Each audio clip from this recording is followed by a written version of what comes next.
Okay, perfect. So welcome again, and we are going to speak about Jyotish astrology. Thanks to be so many of you, and it's it's a pleasure to begin to do cross-pollination as Devi. Jyotish and Devi spoke about that recently when we were in Ananda Assisi, and Devi said we hope to see more of cross-pollination, Ananda, communities working together, and so we did the first satsang with Asha to begin this cross-pollination. And we are continuing now with Surya, who is here with us from Ananda, UK, as you know, astrologer. And I am myself astrologer too. And we are going to, dive a little in that fantastic and beautiful world of Jyotish. Dear Janavi, did you have some word to say here? Yes, you said it a little bit already, but I was going to say that this webinar is actually an introduction to the Festival of Self-Realization, which will take place on the 26th to 28th of September in Provence, in France. And as Dharmananda said, this festival itself is a means for us to expand and be in connection with other Ananda communities across borders, hence the name Ananda Beyond Borders. And yeah, it's also our response to Nayaswami Devi's call for us to cross-pollinate across Ananda communities. So you can, if you haven't already seen the webinar with Asha Nayaswami, which we did about 10 days ago, it's on our YouTube channel, Ananda Francophone, and she introduces the whole theme of the festival, which is the transformative tools of Dwapara Yuga, the age that we are currently in, according to the calculations of Sri Yukteswar in the Holy Science. So Asha's webinar leads on very nicely to today's, which will discuss the powerful tool of Vedic astrology. And the structure for today's webinar is going to be, first of all, first part, we're just going to introduce what is Jyotish. And the second part is how it can help us on the spiritual path.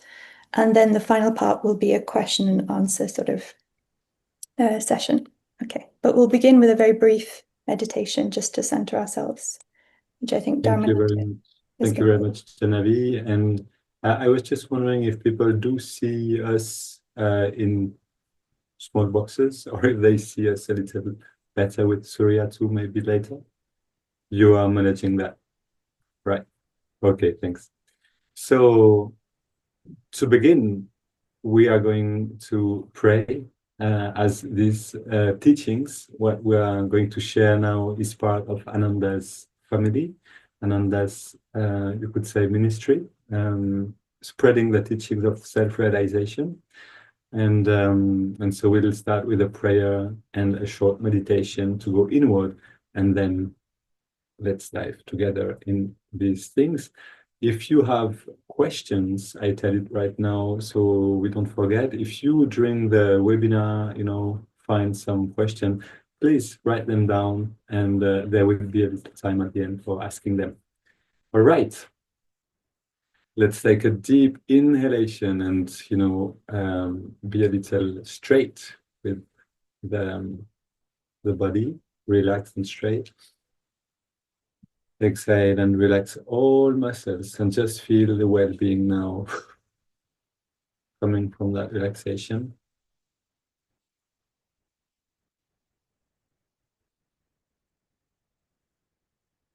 Heavenly Father, Divine Mother, friend, beloved God, great masters of self-realization, Jesus Christ, Babaji Krishna, Lahiri Mahashaya, Swami Shri Yukteswar, Paramhansa Yogananda Ji,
Okay, looks like we've lost Dharmananda. Can everyone hear me okay? Yeah, good. Oui, Okay, ouais, good. très bien. Yeah. I will continue with the prayer and a short meditation. So let's begin again.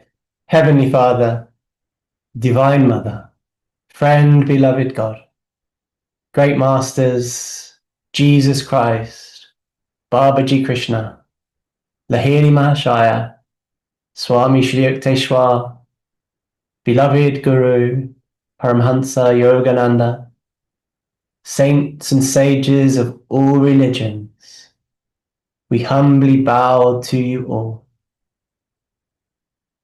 Dear Masters, guide us in our thoughts, guide us in our daily life, and help us to move through our day with peace, with joy, with light.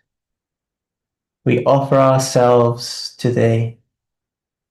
Be with us now, in body, mind, and spirit. We are Thine always. Om. Peace. Amen. And let's just take a few minutes to meditate together, tuning in to God and the Gurus.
Peace. Amen.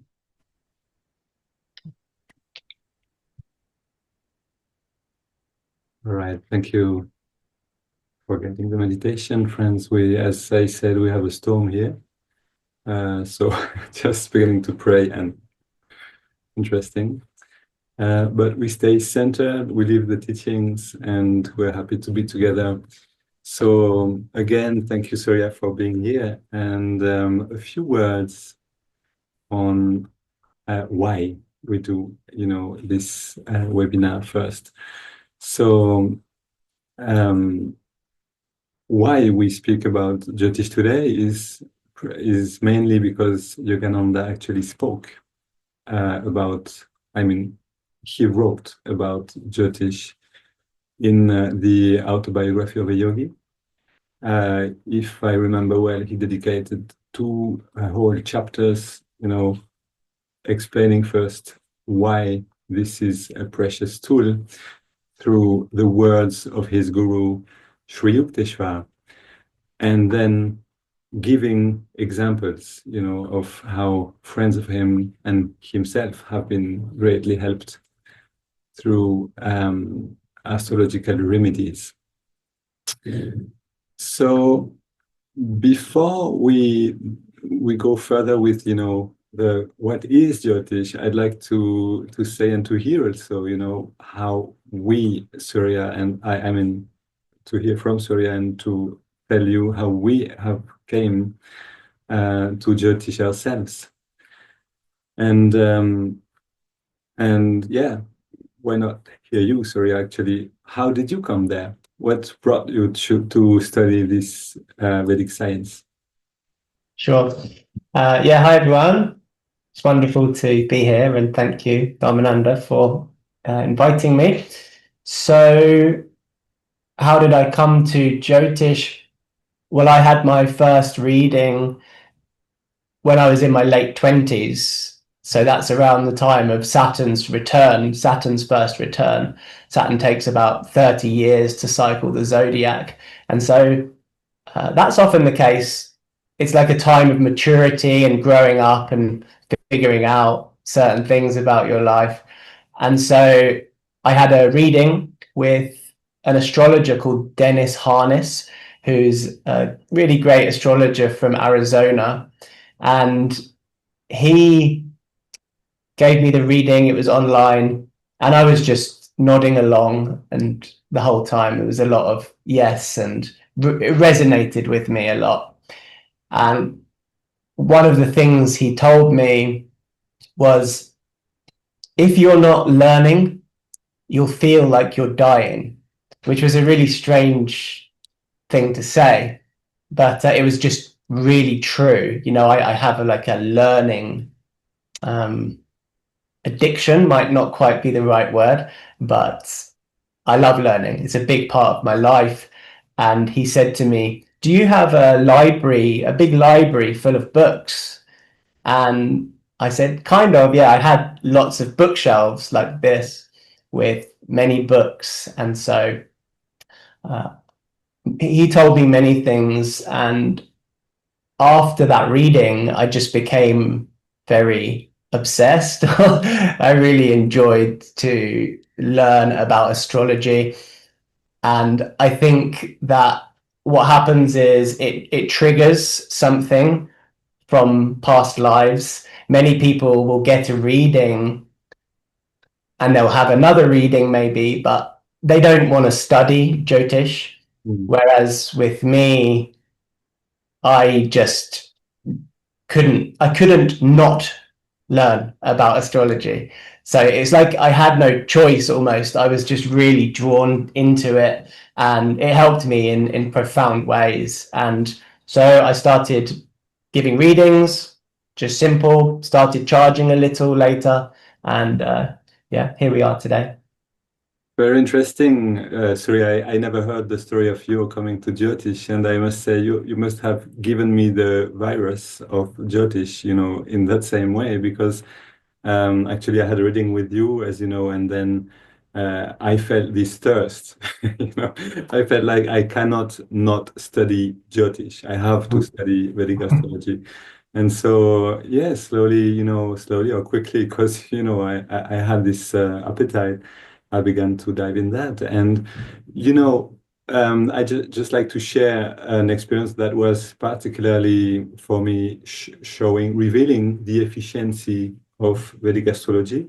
It was a reading with Surya, and I was, having this reading for Ananda Francophone because we had a couple of ideas what we could do, and the idea came of a pilgrimage, and I had, a burning desire to, gather a group and to go with this group on the Camino del Santiago, the St. James path, I think you call it, and Surya told me something interesting. He said, if you try now to organize it, like he looked, with the planets turning around my chart, and he said, well, the transit now says, if you try now, it will not really happen. You'll have a block.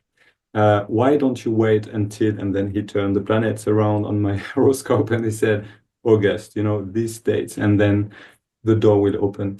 And it was very interesting because it really happened in that way. So I still tried, I still went to the experience of calling people and saying, hey, let's go, and go on that project together. We could gather a group, and everybody was responding, wow, that's a beautiful idea.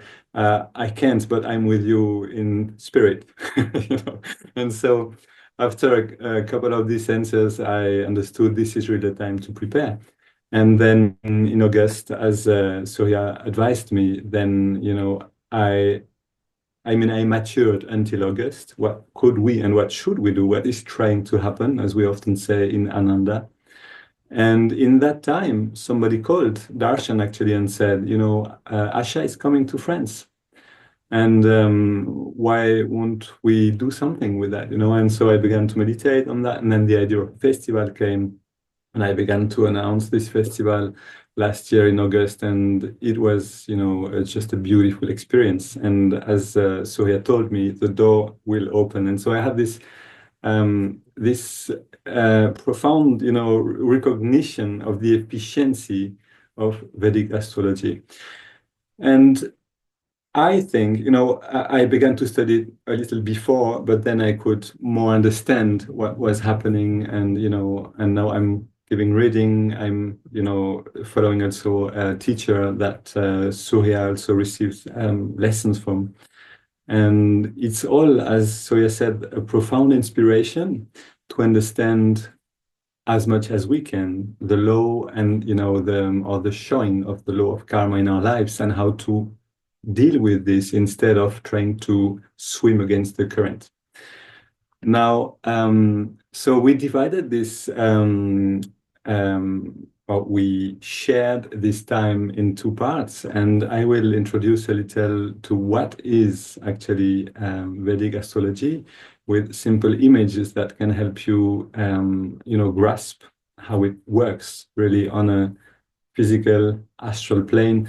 And then Surya will talk about what one can gain as a spiritual seeker on that path. So and I'd like to, just say welcome to a couple of friends that came. Ashtara, I'm very happy to see your name there. It's and all that just joined. It's really beautiful to be together for this opportunity and to see your face. Yes, beautiful. So there's an image that can help to understand astrology that I particularly liked, which is the process of photography. How a photography is done. When you want to, take a picture, there's actually a flash of light going to a very sensitive, pellicle, I don't know how you say that, but a surface. And this surface will take the light. There will be an imprint there of the light that is, there. And this will give, the photography, like the negative, and then you will see the picture, which is a game, as Yogananda often said, of light and shade. And so what is happening with Jyotish, with the person that is born, is the baby is in the mother's body, enveloped by that, is protected by, the astral body of his mother. And then the baby is taken away. And for the first time, he's put, under the influences of the whole cosmos. It means the radiation, or the light coming from the stars, and the light reflecting on and coming from the planets, or reflecting on the luminaries. And this is on this, tender and very sensitive astral body of the baby. This gives an imprint. This imprint is what we call the horoscope, and will allow us to understand the qualities that the baby is bringing with him. So to read this sentence, which really speaks deeply from Sri Yukteswar, I think we have a beautiful image with the picture that you could show if you wish, Genevieve. And do I have that? Actually, I do. Sorry, I can do that myself. Yep.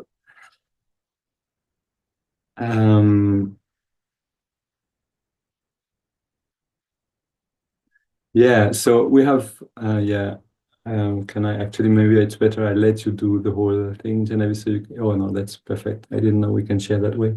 The child is born on that day, and at that hour, sorry for the accent, that hour, when the celestial rays are in mathematical harmony with his individual karma. His horoscope is a challenging portrait revealing his unalterable past and its probable future results. So what is said there basically is that the cosmos actually is a kind of gigantesque karmic clock. So, in a clock you have this beautiful, all these things going together that we can see on that image. And the cosmos is actually, you have the image now. So all this, these things turning together and allowing, the showing of the time going by. The cosmos, the galaxy, the solar system is actually such a thing. And when we look at this wheel that we see now in 1 second, we see, thank you, Genevieve, we see so you can see here in the inside circle, the different constellations, Taurus, Aries, Pisces, Aquarius, etc. But these constellations are subdivided into what we call nakshatra, which are like smaller signs in a way. You could say, it's not a constellation, it's just a division of the signs themselves. So Bharani, for example, or Ashwini or Revati are such nakshatras. They are very linked to the moon. One nakshatra equals 1 day of the moon. Now, if we look inside this nakshatra, we see there is 1, 2, 3, 4. We call this a pada. And this division now begins to look really like a cosmic clock in a way.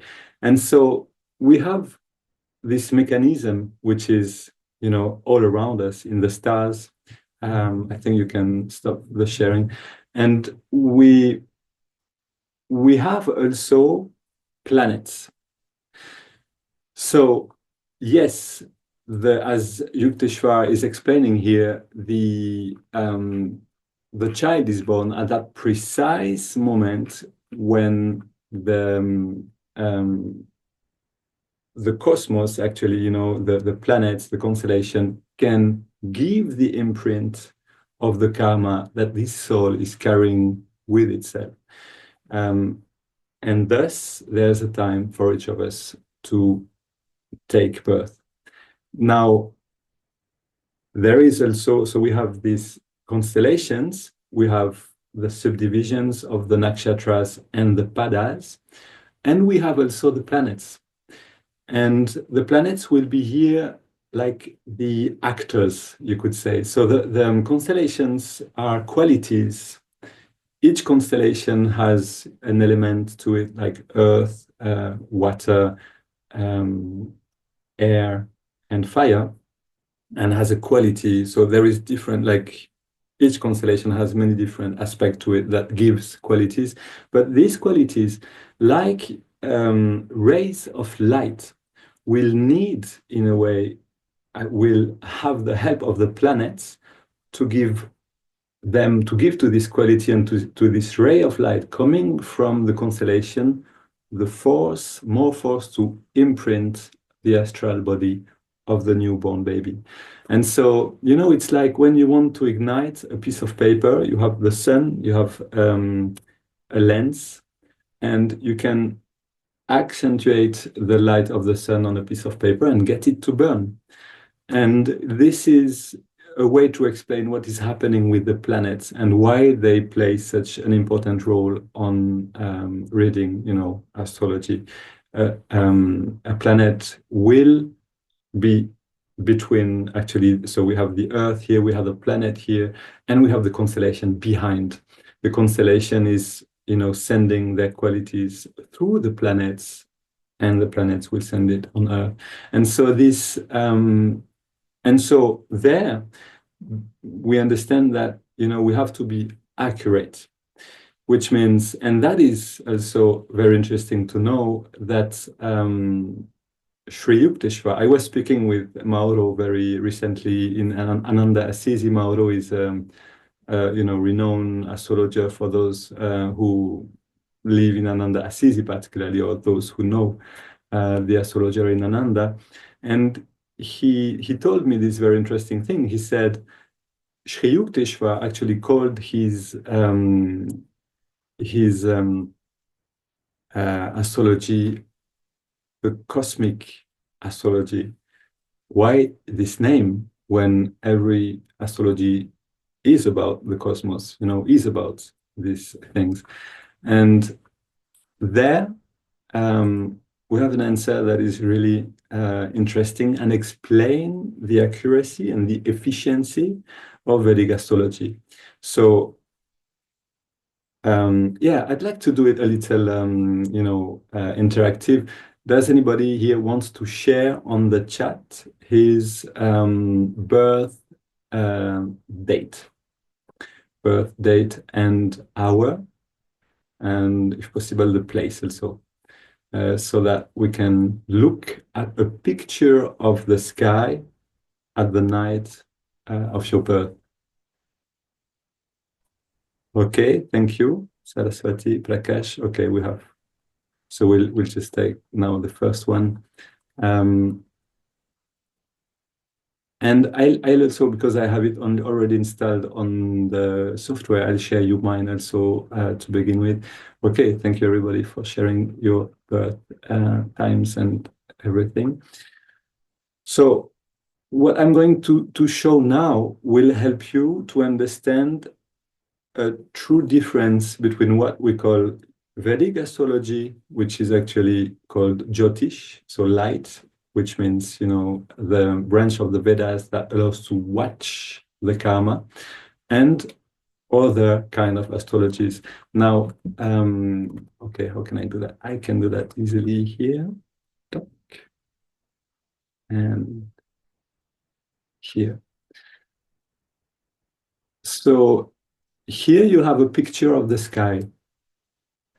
If I put the horizon, do I see? Yes, if I put the horizon here, so you have the, you know, it's night. That's a picture of the sky when I was born. You could see only few planets. The constellations are beautifully drawn here, so we can really see where the planets are. And if I put away the ground, so we can see through, we can see actually through the ground, then we can see the whole sky as if we were a point in space. And so in Western astrology, you will be often surprised to hear that your Vedic sign is different than your Western sign.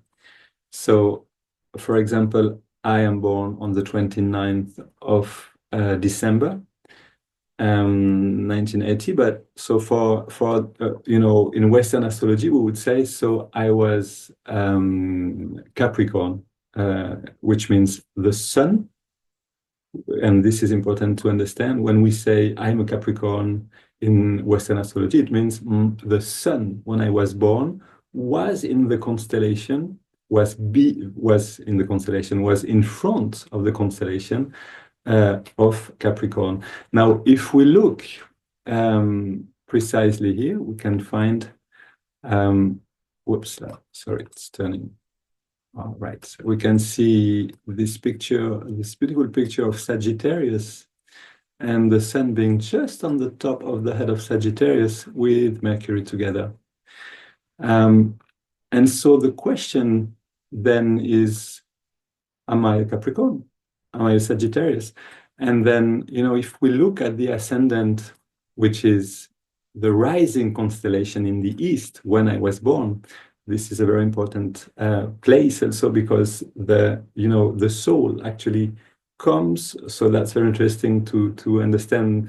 The soul comes through the east to incarnate and brings with it the quality of the constellation that was rising in the east at the moment of the birth.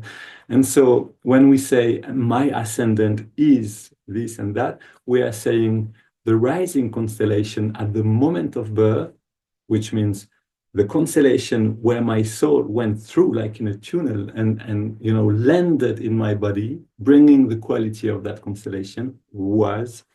And so for me, it's not Cancer as I thought, but it's actually, we can see Virgo with the moon. So we can see actually here really like the moon just under the arm here, and Saturn and Jupiter very close, all are in Virgo. We can see that with our eyes, and that is really something interesting. So I'd like to change the can I do that easily? I think so. So let's see. Janavi, could you just tell me, because if I do this, you know, just tell me some birth date that came the first one. Yes, we've got Saraswati, who was born on the 15th of July, 1967. Okay, so the 15. Okay, so now I'm changing, you know, the dates. You can have this program easily on internet, and then the sky change. The 15th of July, 1967. 67. At 4:05 in the afternoon. So 16:05. Okay, let's say. And she's 05, sorry.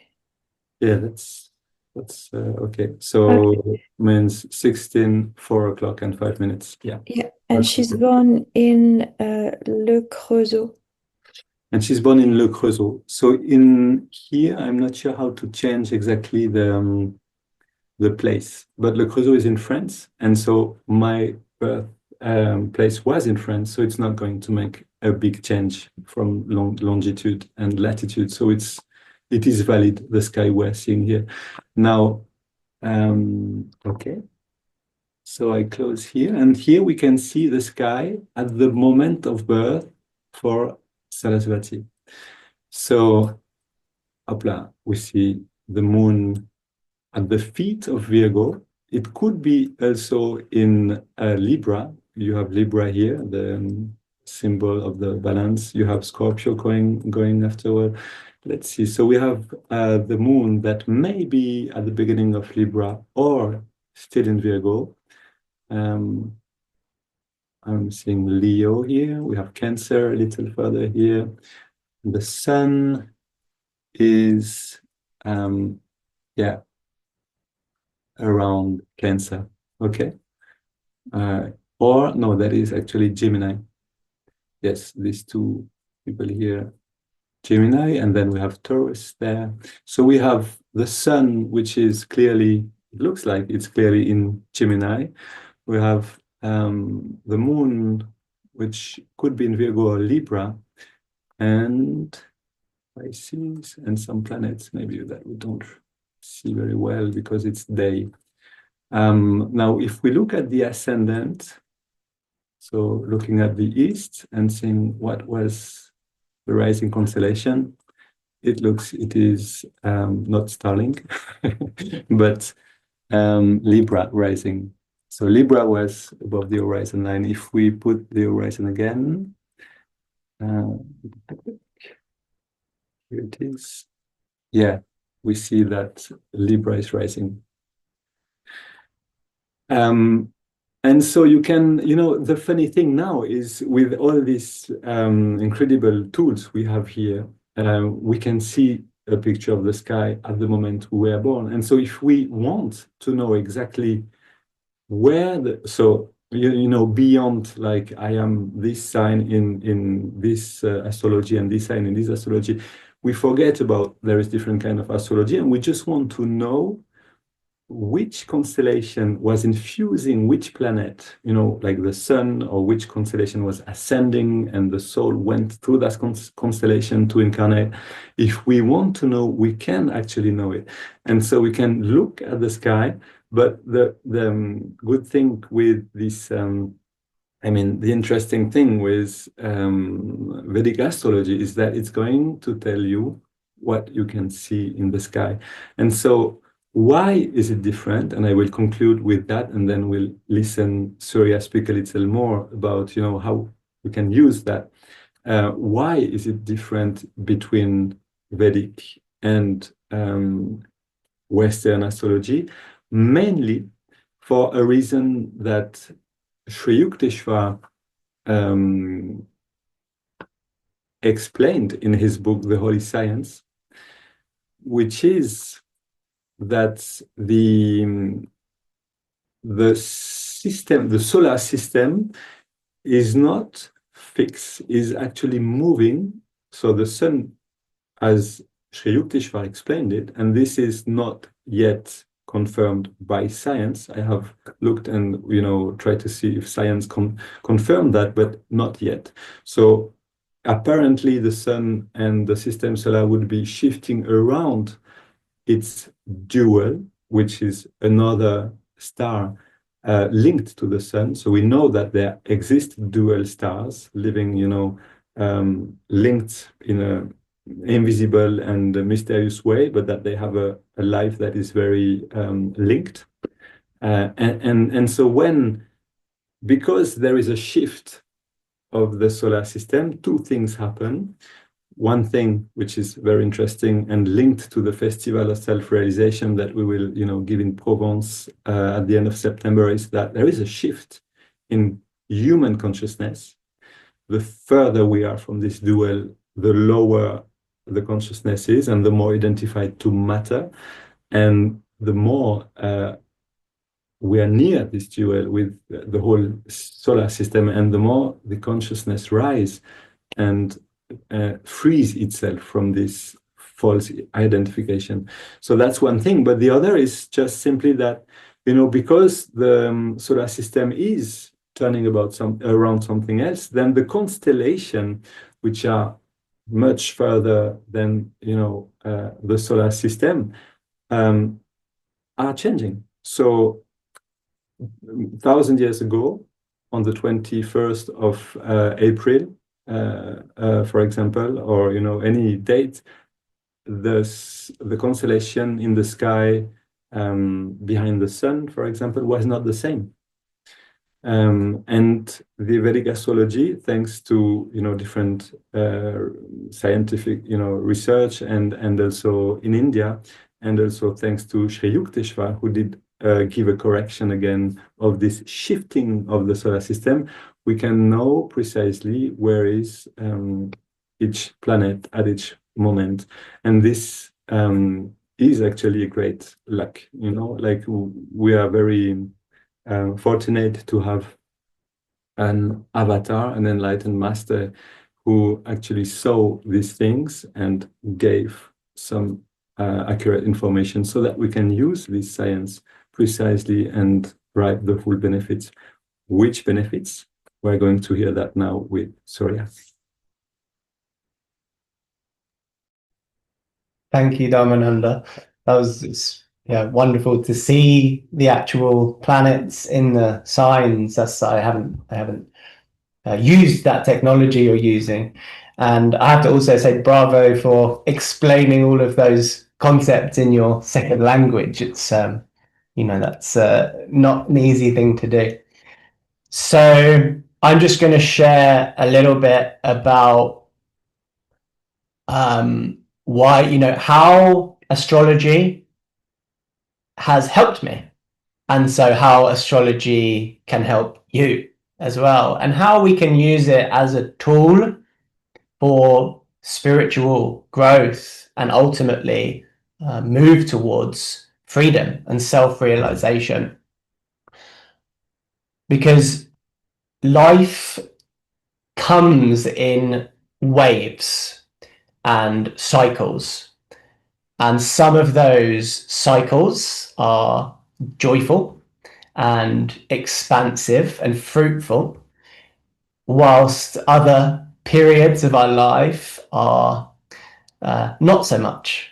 They are more challenging and painful, and these are both important. So through the study and practice of astrology, we come to the realization that all things that happen to us are temporary. They don't last forever. We have issues that come up in our life, and they may be relationship issues or financial issues. We may have problems with our work, our career, or children or parents or anything else, and they always pass. In astrology, we have dashas and transits. These are the cycles, the changes that take place in our karma and in the sky. The dashas are planetary periods, so periods of your life ruled by a certain planet. So for example, I am now in my sun dasha, just at the end of my sun dasha, and that's a period of 6 years. Before that, I had Venus dasha, and that was 20 years. So that's like the longest period. And then the transits are, where is Jupiter in the sky right now relative to your natal chart? Where is Saturn? And so on. So Saturn's transit is 2.5 years in each sign. Jupiter's transit is 1 year in each sign. So as those planets change sign, and as we change our dasha or planetary period, things change. Our challenges might change. We've overcome or learnt about one challenge, and then a new challenge appears and something else comes. Or maybe we're having like a blessing in one area of our life, financial, and then a year later, something else is coming up. And so we come to this realization that the saying is, this too shall pass. Everything passes. And so I remember when my wife, probably 7 years ago, she was going through a period of her life called Sadi Sati. That's the Saturn's transit over the moon, and it lasts about 2.5 years. Her moon is in the 5th house of children, and Saturn's transit over the moon in that house brings up some like challenges. Sadi Sati always brings growth through some struggle and difficulties. So the 5th house is related to children. She was working all day in a school where she had very challenging children that she was dealing with, like seriously challenging. And then she'd come home at the end of the day, and we had our own kids who were like 3 years old and 1 year old. And so it was full on, very intense period of learning about how do I grow in patience. Saturn always gives us growth. He doesn't just come to give you challenges. He comes to teach you, to help you to grow.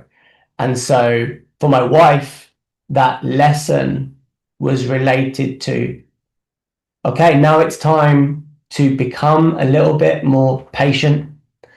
Now it's time to let go of your own ego and your own selfishness, which we all have to some extent, and to become a little less selfish, a little bit more focused on outer things, focused on helping others in the form of children in this case.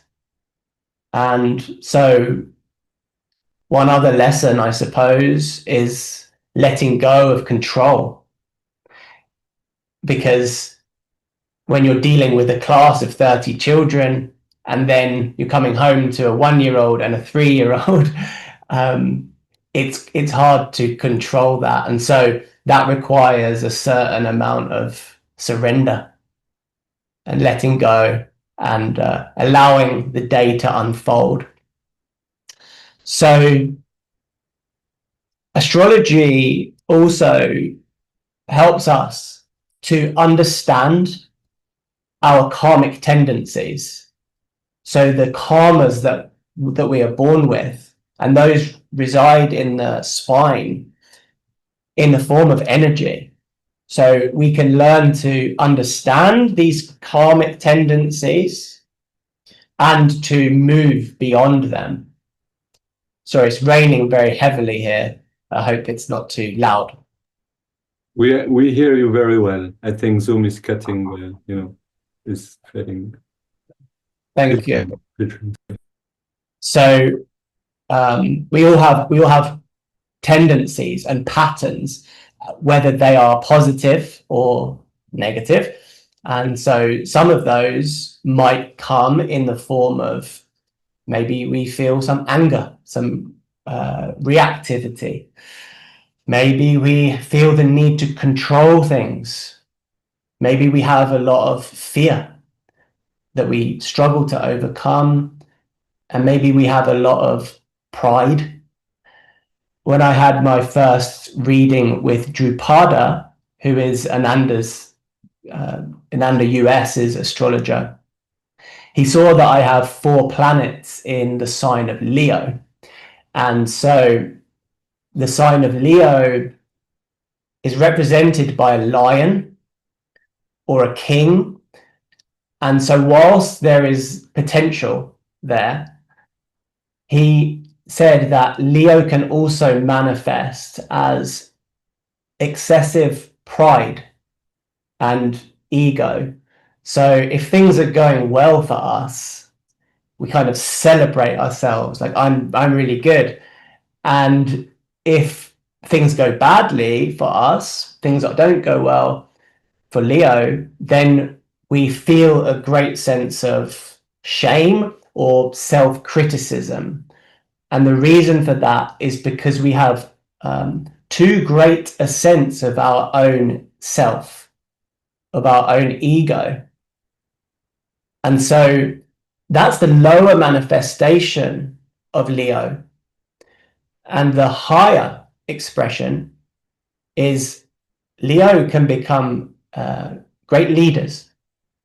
They can, like the sun, is related to the sun, so shine the light of truth and wisdom upon others. But you cannot do that if you are so attached to your own ego and the way that people receive you. So Drupada said to me, remind yourself every day that God is the doer. God is the doer, not me. Give it to God, and only then will we be ready to express the divine through us. And so that's an ongoing process for me to learn that, to learn to let go of me, my own ego, and to, whether it goes well, whether it goes badly, just to give it to God, to place it in his hands. So the journey is about moving from the lower expression of the signs or planets in your chart and moving towards the higher expression of that. And really that involves calmness, it involves surrender. And you know, you could take another example. Let's say someone has a Cancer ascendant or planets in Cancer. Cancer is related to the heart. And so the lower expression of that can be that the Cancer tendency can be quite moody, quite up and down, a little emotional, like over emotional, and also over protective. The Cancer is the crab, so it likes to cling on. It can become too attached.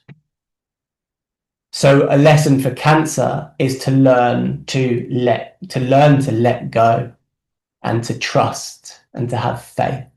And when Cancer can do that, Cancer becomes the higher expression, which is kind and deeply nurturing, supportive, someone who is able to protect people in a helpful way.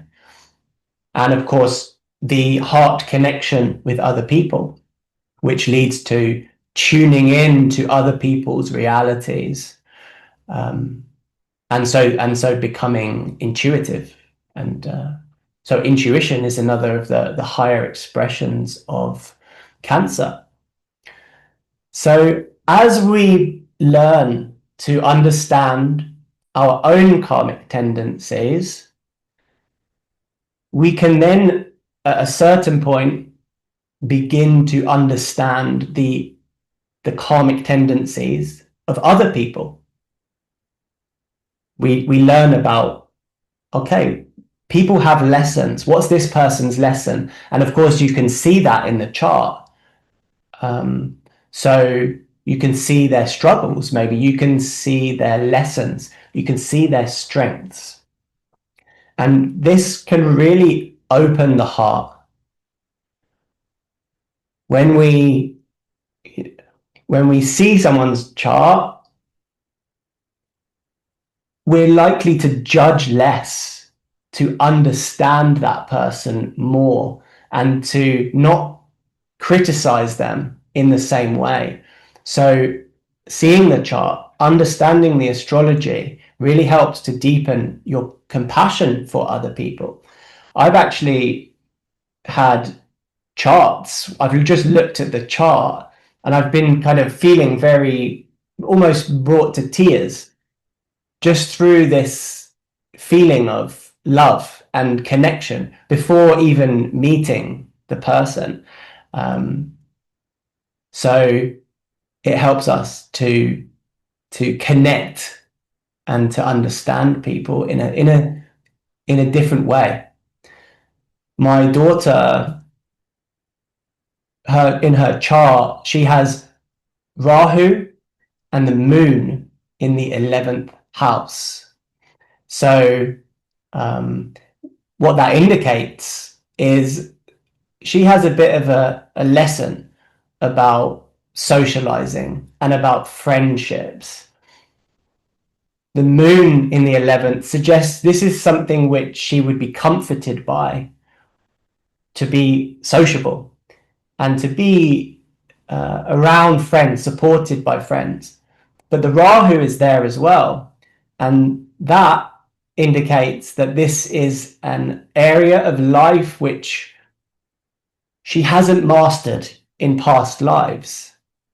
So it's kind of like a new area in a way. Maybe in a past life, I see my daughter as like painting alone with some cats or something in a past life. And so in this life, she comes in and she has the desire to be with other people, but she's not so comfortable.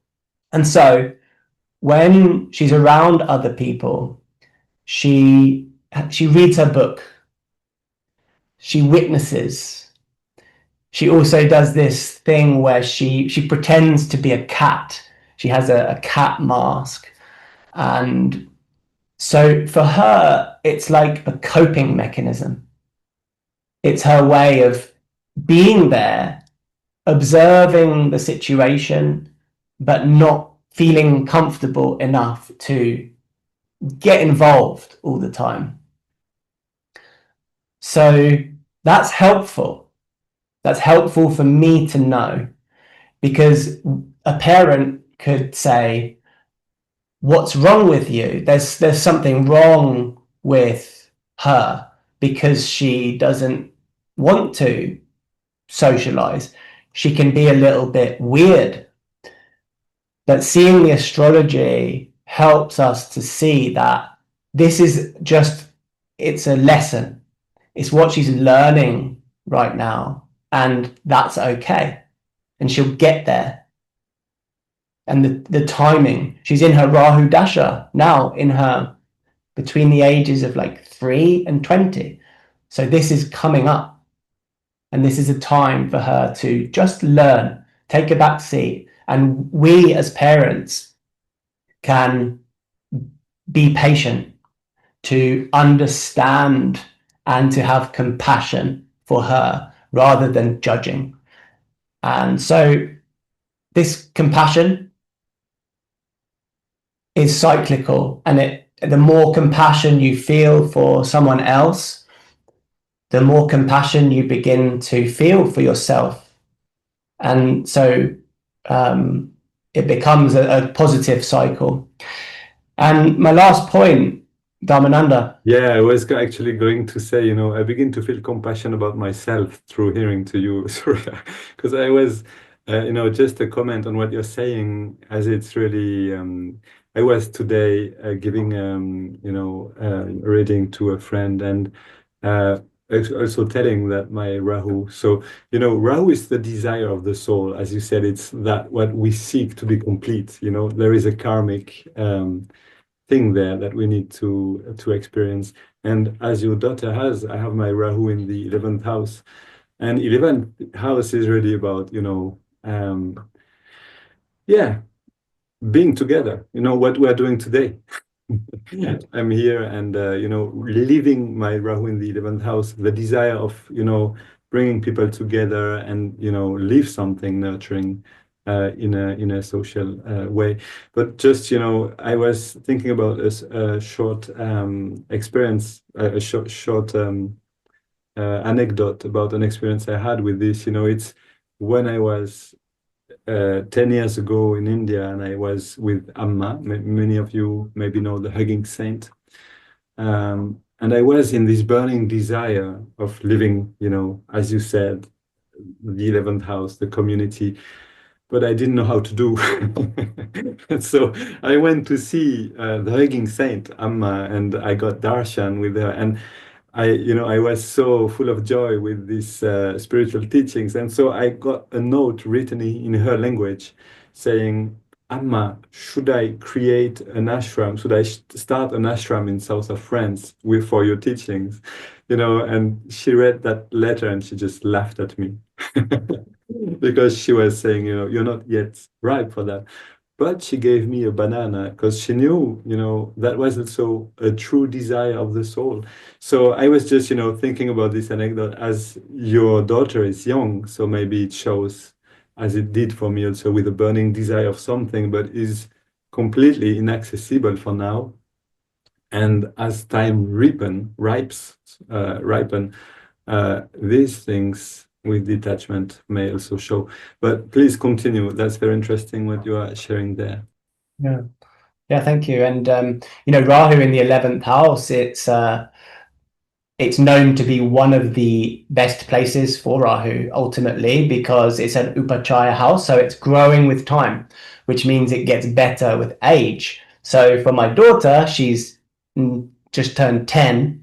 So for her, it's not so easy, but over time, that Rahu in the 11th house will enable her to get what she wants in terms of social relationships and friendships. Because the 11th house is about our desires as well. It's about what we kind of want and manifesting our desires. And so with Rahu at the 11th, maybe we don't get what we want early in life, but ultimately we get that ability to figure out what it is that we want. I'll just finish with this point then, which is astrology. I think the ultimate expression, the ultimate help that it gives us is that it reminds us of our soul freedom. So we see the chart and we see this is the karma, and it's the karma of the body and the mind, but it's not the true self. I am not my chart. I am not my karma, because the true self is above all of this. So we begin to live with more detachment and more acceptance of the challenges that come. We are just a soul learning our lessons so that we can get to the next stage. Yogananda said, "Your trials did not come to destroy you, but to awaken you." Your trials did not come to destroy you, but to awaken you. So the challenges that we have are not random. They are opportunities for us to grow. And instead of thinking, why is this happening to me? Why is this happening again? Instead, we begin to think, what is this trying to teach me? What is the lesson here? What is trying to happen? Which is the question that we ask ourselves in Ananda. So, I struggle with, for example, with public speaking, right? This is not something which comes naturally to me. And when I have these opportunities, I experience a certain amount of dread or fear before it happens.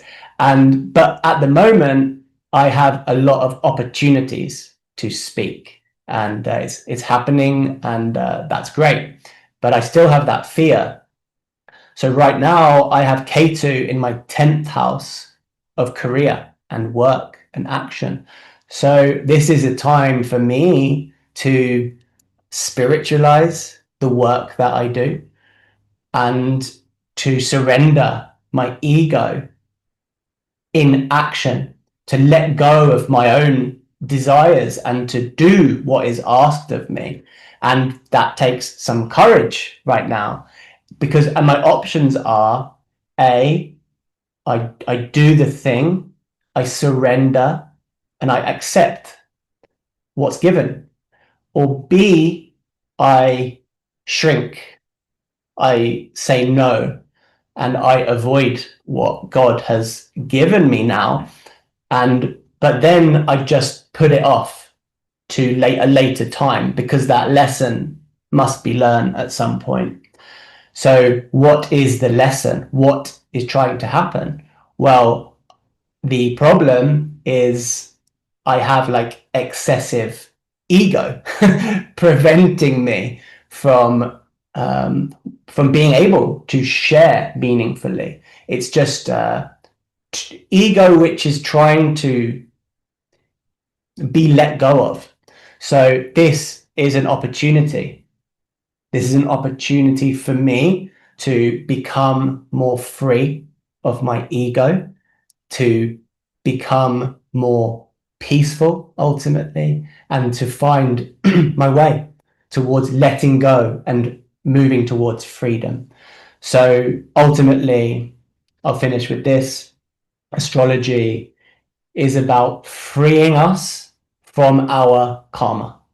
Shows the karma so that we can move beyond it and move slowly but surely back home to our true self of Sat Chit Ananda, which is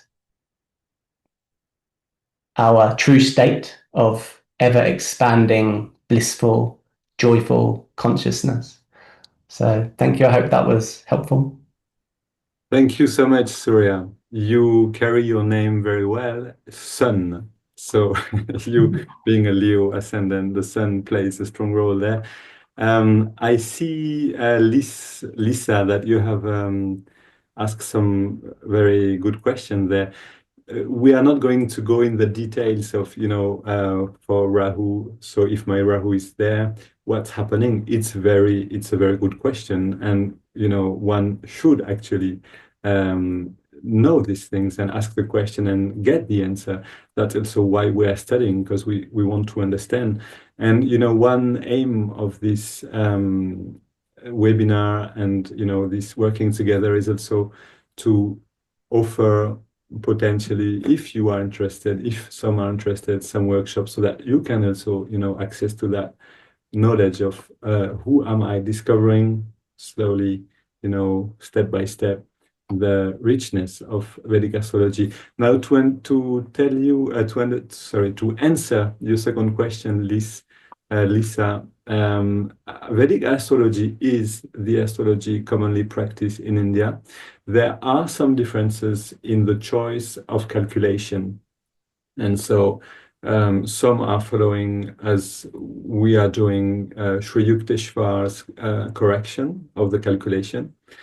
Some are following an astronomer, calculation. Many of people in India are following one whose name is Lahiri Ayanamsha. It's not Lahiri Mahashaya. It's not the, Yukteswar's guru. It's just somebody else that was an astronomer and tried to guess what was the right Ayanamsha. It was very interesting also to understand the process, because, he watched the sky and, he saw where the sun was at a particular date, and he tried to see, okay, which star is behind, or, which constellation it is actually, and then which star defined the beginning of the constellation. So it was a guess. It was, trying to understand the real places of planets. Now, there are different Ayanamsha, which means different way of calculating where the planets are now, but we have also our eyes, and we can see with the application, as I showed you, which name is Stellarium, we can also watch the sky and really look where the planets are. So that's all interesting. I'd like to finish with something for all of you who are, many of you are Kriya Bans, disciples of Yogananda, practicing this pranayama called the Kriya Yoga, which is you ask some very good question again in the chat, and no, I don't think you should do a synthesis of different form of astrology.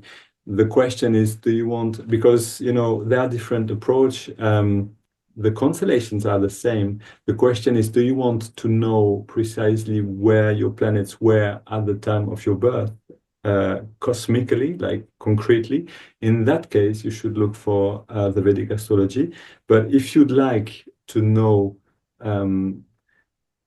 in which tropic, which is different, it's not like you could say in which virtual constellation your planets were at the time of your birth, according to Western astrology, then it's, you have another reading.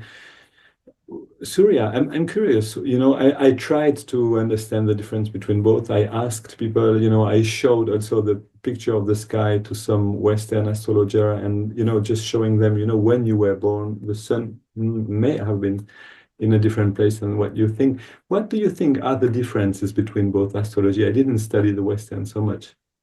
Between Vedic and Western astrology? Yeah, how would you define it? Well, as you explained so well at the beginning, the big one is, well, let's say three. The first one is the Ayanamsha, which is, in simple terms, the difference between the start of the Western zodiac and the start of the Indian sidereal zodiac, which is about 24 degrees. Okay, so that's the Ayanamsha. The second is, in Vedic astrology, we have dashas. So do you allow me just to clarify what you just said? Because, these are terms that are not always easy to understand for non-astrologer. So what just Surya said is, the difference between when we say, on the 21st, I think it's of April, Aries is beginning in Western astrology. Is that right, Surya? Yes, around the 22nd, yeah, something like that. Okay, and a couple of seconds. Okay, so we say this is the beginning, like on every year on the 21st of April, we'll have the first degree of Aries. Now, if you look in the sky, you will see that it's not the case, because there is a movement of there is a shift, what the science calls the precession of equinoxes. Now, if you want to know more about that, you can find some explanation. You could just ask, an artificial intelligence to explain you in details what is the precession of equinoxes. But mainly, it is just this shift of the solar system every year, a little, very, very little. So 1,000 years, it makes a little more. And that shift is what we call the Ayanamsha. To understand this shift, if we want to take this shift in account, which is a real shift, it's not an imaginary one, we have to have the right Ayanamsha, the right calculation. Please continue. So just the difference, as Surya said, between Vedic and Western is the Western doesn't take into account this shift, the Vedic does. Yeah. Did I summarize well? No, absolutely. That's perfect. Okay. Please continue. So, yeah, the first is the precession of the equinox, or the Ayanamsha.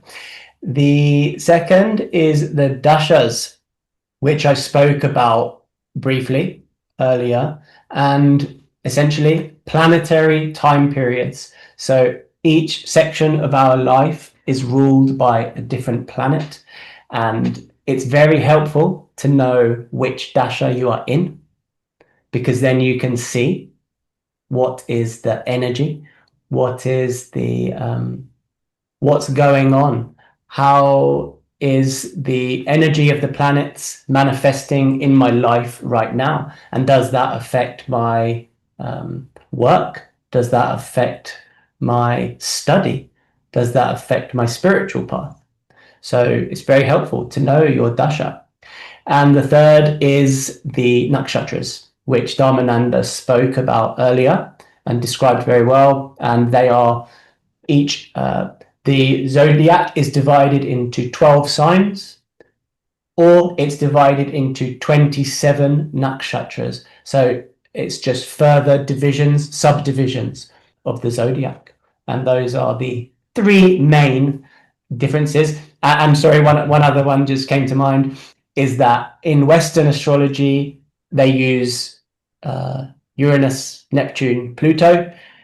And in India, they don't use those planets. Most Vedic astrologers don't use the outer planets. This is, very relevant what you just said. You know, one of the pillar of Vedic astrology is actually because the Vedic astrology is putting, human, the person, the individual in real relationship to the cosmos. It allows to see the unfolding of the karmic tree, as you could say. And so, as Surya just explained, the dasha and the transit combined together allows to see how this karmic tree will, manifest, grow, and bear fruits.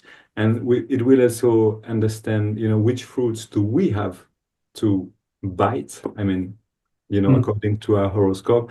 Don't forget, that a horoscope is not, the chart is not a prison. As Yogananda ji, he burned actually his horoscope and said, no, I'm not going to marry to his family. He said something like, the burning seeds of karma burn in the fire of wisdom, cannot bear fruit. So it's true, the horoscope is showing this tree. The Vedic astrology can show that, and which fruit we are supposed to eat, and maybe that's very healthy for us to have these experiences, because having these experiences can free us from the desire of having them. But maybe sometimes we don't need to, to have this experience when it's a terrible experience, I don't know, an accident or something we don't want. And we can see in the Vedic astrology that, okay, that's going to be a hard time. Some would say, stay at home and give some,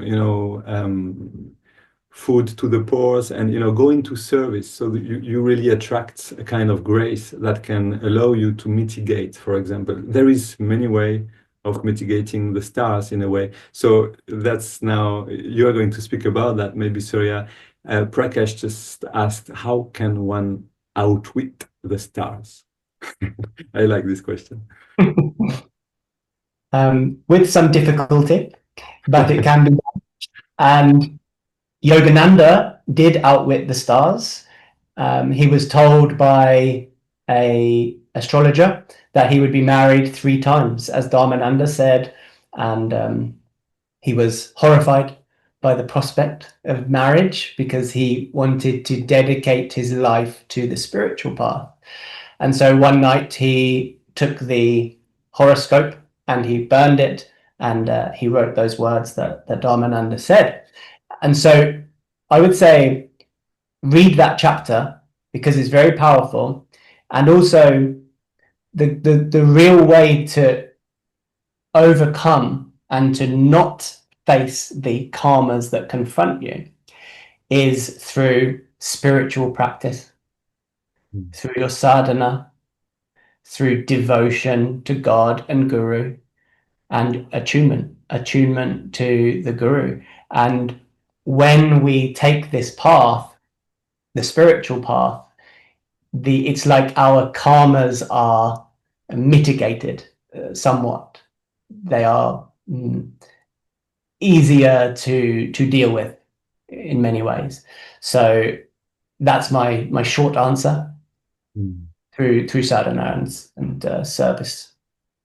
Thank you, Surya. And I will just add, this image that I think Yogananda gave, or maybe Swami Kriyananda, I'm not sure who, the pendulum. So when you have a desire, when your karma is pushing you in one direction, and you are identifying to that desire, you're actually taking, this pendulum and pushing it into a direction to grasp that desire. But of course, the pendulum has to go back. And so you'll have to have the experience, the contrary experience. And this is actually, the relation of cause and effects that the karma is operating there.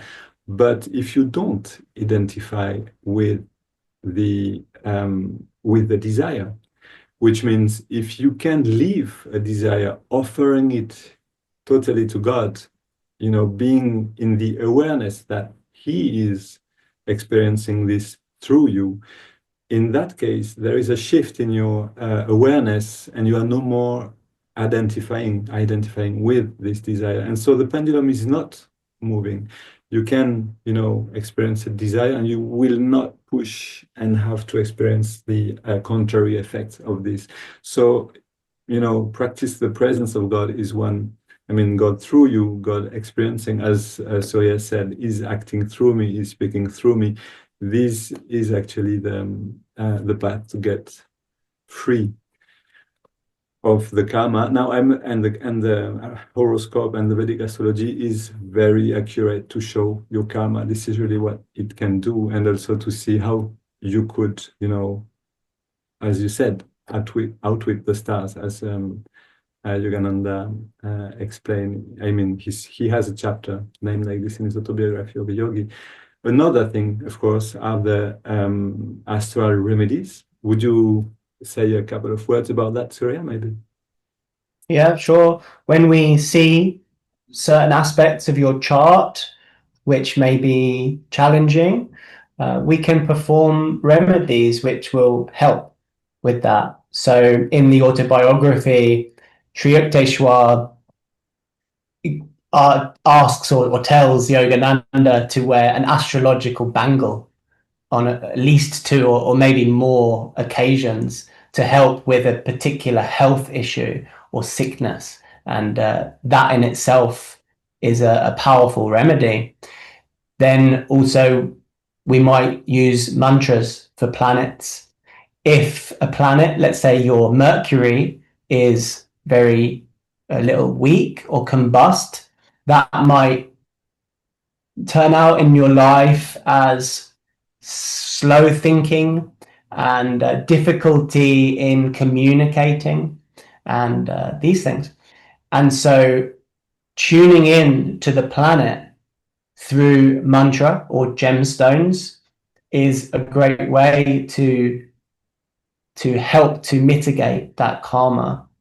So with Mercury, we would just chant a simple mantra. The mantra for Mercury is Om Bum Buddhaya Namaha. So we're just saying Om and salutations to Lord Mercury, connecting with his energy and improving the manifestation of his energy in our life.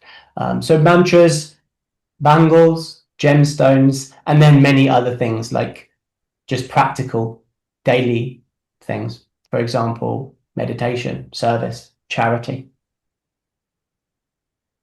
Thank you, Surya. I think we'll have how do you say that, in our webinar, a little chapter for Prakash, because he's very accurate in his synthesis. I have translated it in English so that I can read it actually to you, because this is absolutely accurate. So Prakash said, I'll try to sum it up. Vedic astrology takes more account of the actual movements of the celestial bodies. And since karma is connected to the stars, Jyotish allows us to know what to expect during a given period. It is then up to us to take this into account and make the necessary adjustment, wise decisions, etc. Ultimately, Jyotish is a tool to properly manage the periodic influence of the stars. Yes, absolutely. That's very well summed up. And, this is why we are here. This is why Yogananda devoted 2 chapters in his Autobiography of a Yogi, speaking about this science. The Vedas are, many. There are different branches of the Vedas, like the Ayurveda, for example, how to live according to the laws of life in balance with these laws, to have a healthy body, a healthy mind, etc. But Jyotish, so the real name of the Vedic astrology, which means light, spiritual light, is a way to see these events, the karma that we bring with us, and to better deal with it. So it's that precious. There is a question here. Surya, does Surya gives formation online. Do you actually give online training, Surya? Online training for Vedic astrology. Yeah. It's not something I've done, but it is something that I am thinking to do in the coming months. So maybe, you know, Dharmananda and I spoke about putting on some classes, and also I'm happy to give one-to-one sessions. So not right now, but probably in the near future. Yeah, and you know, the near future is near. That's a good news for everybody. Because Surya is just, you know, a very good astrologer. He's so intuitive. You know, I'm just I just went to a couple of reading with him, and I, you know, went into Jyotish myself because it's just very rich and very well explained. Now, there is another question that yeah, that's a good question, Prakash. To benefit from the wisdom of Vedic astrology, do we have only one consultation that determines our theme? And this is applicable for the whole life, or do we do consultations according to different événements? How do you say that? Different events.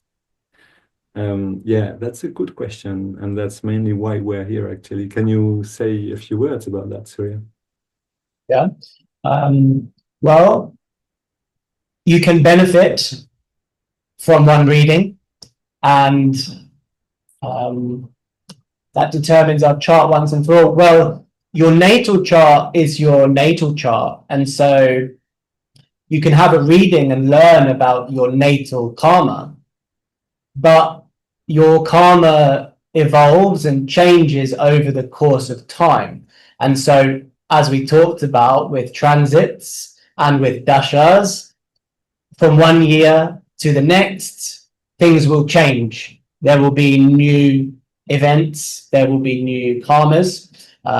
So some people come like once a year, they have a consultation once every year or once every 6 months. Some people, they have a reading once and that's enough for them. So it's definitely, your natal chart is valid, but then it's also helpful to have update readings to see what's happening now with the transits and with the dashas. So the answer is you can do both. You know, that's actually a very good question, Prakash, and that's also why I decided to offer something else. As I'm, you know, reading astrology for different people in the Ananda community in France, I realized, you know, doing a big reading of 1 hour and a half, for example, that you are trying to give a piece of a mountain. You know, it's like Vedic astrology shows you everything. I mean, it shows you so much about the life of somebody if you take time to meditate and study, you know, this science and the horoscope. But you cannot give all this to the person. It's not possible. And so even if you wanted to give everything, it's not possible. There is too much there. So you have to make a choice.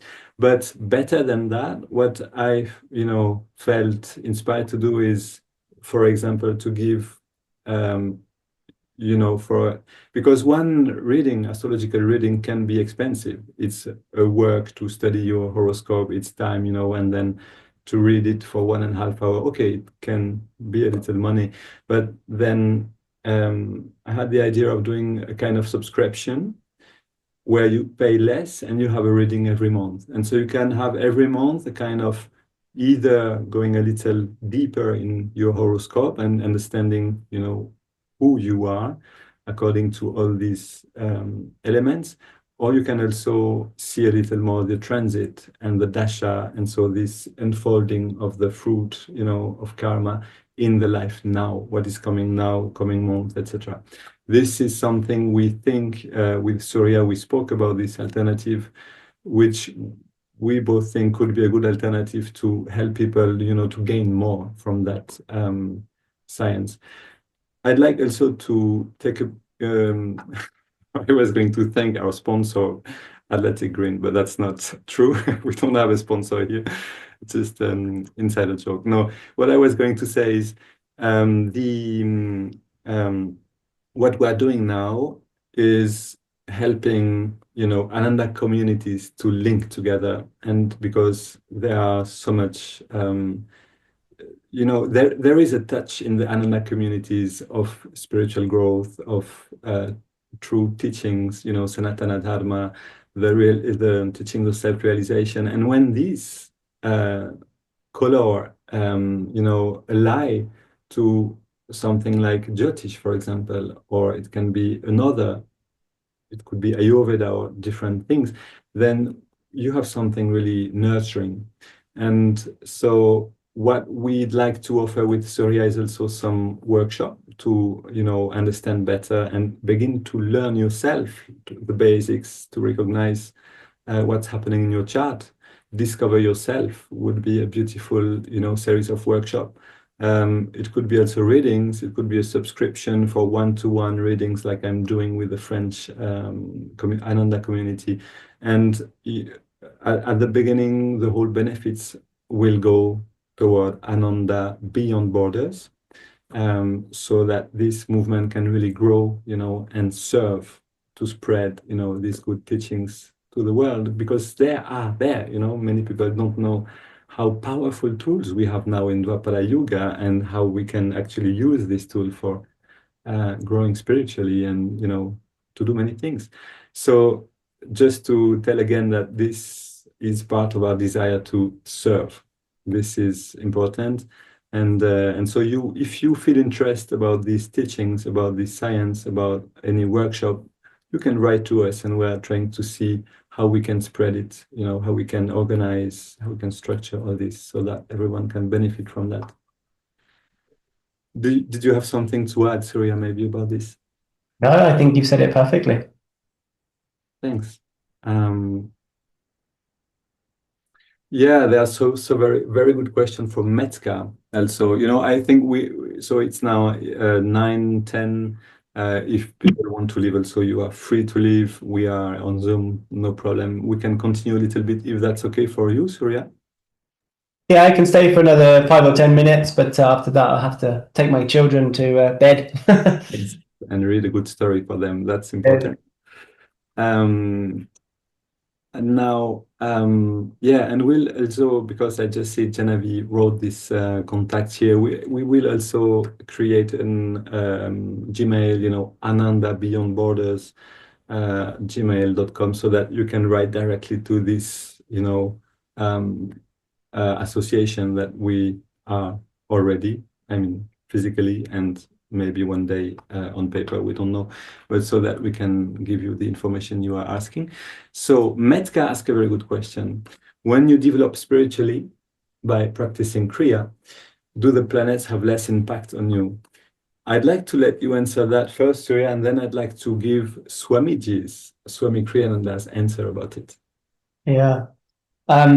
Well, I have found it to be the case that when people are on the path of Kriya Yoga, their planets, their astrology chart seems to be less easy to read somehow, because they have already taken steps. They're already doing many of the right things. So when you have malefic planets like Saturn or difficult planets like Saturn or Rahu or Ketu causing some trouble in your chart, the person on the spiritual path is already practicing what Saturn wants. They're already practicing embracing their karma, letting go of attachments, becoming more like Saturn, more ascetic, which means meditating more, practicing that divine presence. So I've heard other people say as well that it's more difficult. It can be more difficult to understand and to read the chart of someone who has developed spiritually, because like Yogananda, he's not a slave. He's not a slave to his karma. And so he has the freedom to move beyond it without attachment. So I'd love to hear Swami's answer then. Yeah, thank you, Surya. So yeah, I mean, Swami's answer, maybe that was a big promise, but Swami gave a very interesting comment about the effects of Kriya Yoga on our inner constellation, because as I said at the beginning, there's a flash of light when we are born, when we are away from the mother's womb, and this flash of light of all planets and stars makes the astral body fixed in a particular way. So, and this is actually the image of our karma. So what is doing Kriya Yoga there? Okay, I'm trying to convey something which is quite sophisticated. So send me some ohms and I do my best. So here is, I'm going to share screen here. Here is a picture that you can see now of what we call a South Indian chart. This is South Indian representation of your astrological chart. So you have the different signs here. All the boxes are equal, 1 sign for each, 30 degrees for each. Okay. Now, if this is imprinted in our astral body, then we have to find, in a way, this same constellation inside of us. And this is what Swami Kriyananda has found, which is absolutely brilliant, bright, terrific. It's absolutely genius.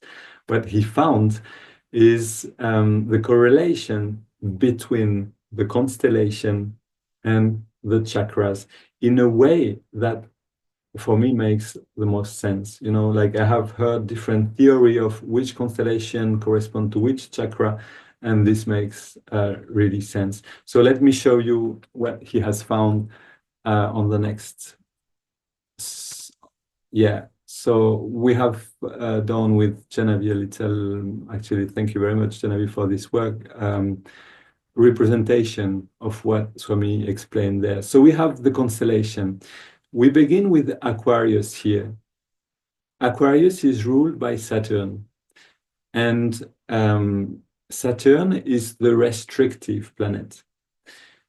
We know that the first chakra is linked to the yama. Yogananda explained, if you read the commentary in the Bhagavad Gita, I don't go too much in details there, but he explained that the 5 Pandavas are actually the symbols or the manifestations of the 5 chakras, and each of them has a special quality or incorporates, embodied one quality of this chakra. Now, if we begin with Aquarius, we find that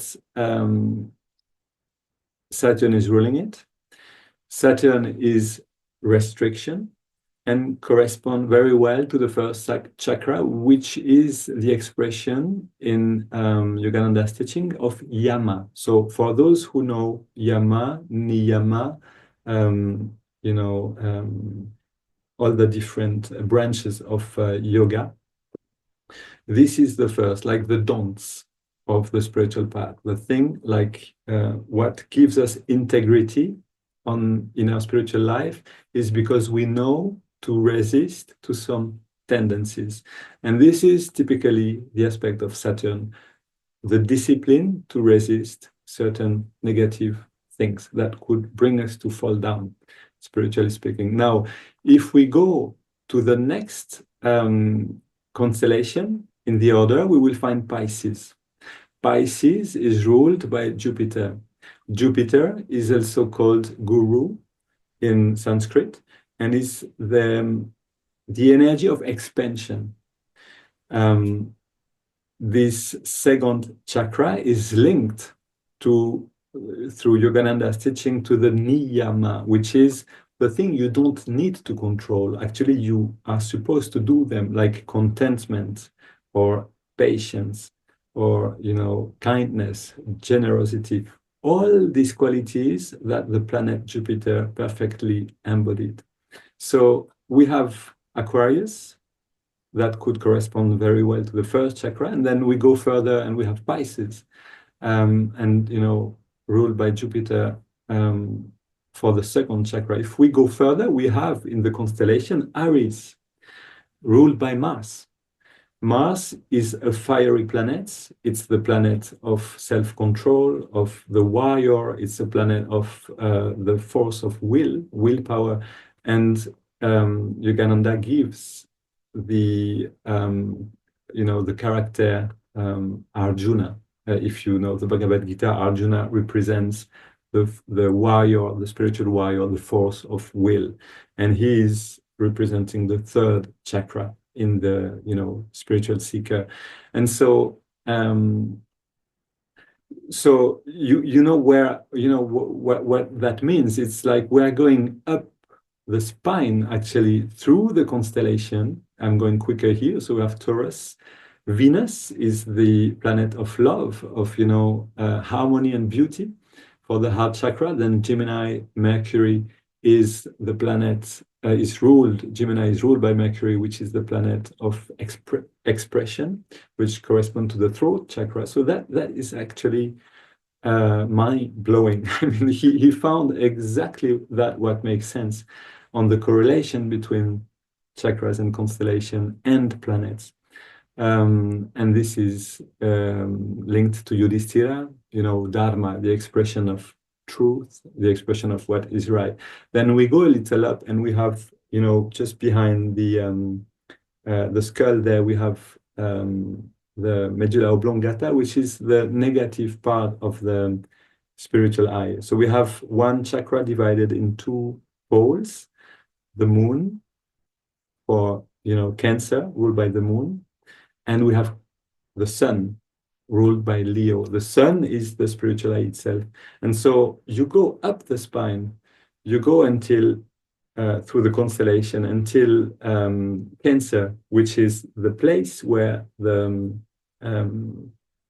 energy begin to form the body, the nurturing place of Cancer. And then you go to the spiritual eye here in front of the body with the sun, the Christ center. And then you go down again with Virgo, ruled by Mercury, again the throat. Libra, ruled by Venus, again the heart chakra, we're going down. Scorpio, ruled by Mars, in the third chakra, the force of will. Sagittarius, ruled by Jupiter, second chakra, and Capricorn, ruled by Saturn. So it's absolutely, fitting exactly like the planets, the constellation and their qualities, and the chakras. Now, what is happening when we practice Kriya Yoga? So you have to remember that we are born at a precise moment, say Yukteswar, Swami Shri Yukteswar, when a child is born on that day and that hour, when the celestial rays are in mathematical harmony with his individual karma. These celestial rays come into these chakras, into the astral body at the moment of birth, and gives an imprint, like I said at the beginning, like a photography. Okay, we have all these vrittis. You maybe the word vritti, which are this whirlpool of energy inside the spine, that are the expression of the karma, that are the expression of agitation and desires inside of us, and fears, etc. And these are all there. And what are we doing when we are doing Kriya? We are, without going into details here, but we are actually going through the spine with awareness, with focus, with willpower, with intensity, so that, as Yogananda explained it, we can go through the seeds of the karma that are imprinted, that are here inside the astral body, and that we can, through the heat generated by the practice of Kriya Yoga, burn the seeds of karma that came into the body, or that, came into the body because we incarnated in these three bodies. The causal body, the astral body, and the physical body. So what is happening when we do practice Kriya, to come back to your question, Metka, is actually we are acting very directly on these seeds of karma that are in us, on the manifestation of the karma through the force of will and the driving of the life force through the spine, to free ourselves from this condition. So absolutely, the practice of Kriya Yoga in particular is a way to quickly, free yourself from this conditioning. Now, the interesting thing is, when you practice for a while, you will feel actually this heat generated in your body, and you will feel the beautiful, feeling of freedom and expansion that comes at the end of the practice of the Kriya, through the result of it. And all, I think that one main mission of Ananda communities is to spread, the teachings of the practice of the Kriya Yoga. So just wanted to sum up with this. Taurus. Okay, so we are going to speak the whole night. That's what I understand. That's a good question coming, and so it's joy to be together. But I think we're going, to close it here. And it was really a joy to be with you, Surya. Thank you, and thanks to your children for waiting patiently in their bed for the bed story. Yeah, thank you so much. It's been really fun, and it's great to talk about astrology, and I love the connecting it to our path. The Kriya Yoga is a great way to end. Yeah, there is, I really feel there's a beautiful work here to be done to see how and why this science appears in Autobiography of a Yogi, and how it can help us tremendously on the path to self-realization. So this was the first webinar. It will surely not be the last. If you're interested, in more, just you can write to us. You can write on any WhatsApp group. Wow, it was good, And so people that weren't with us today can watch the recording and can join us next time, spreading the vibes of Ananda and of these good teachings. I'd like also to thank, not a sponsor, but Evara for, I'm trying to see if there is smoke coming out of her brain, but it looks good for now, no? Beginning. Thank you very much for the translation, Evara. And to all of you, and Janavi for your help, for this, all these hearts are coming up.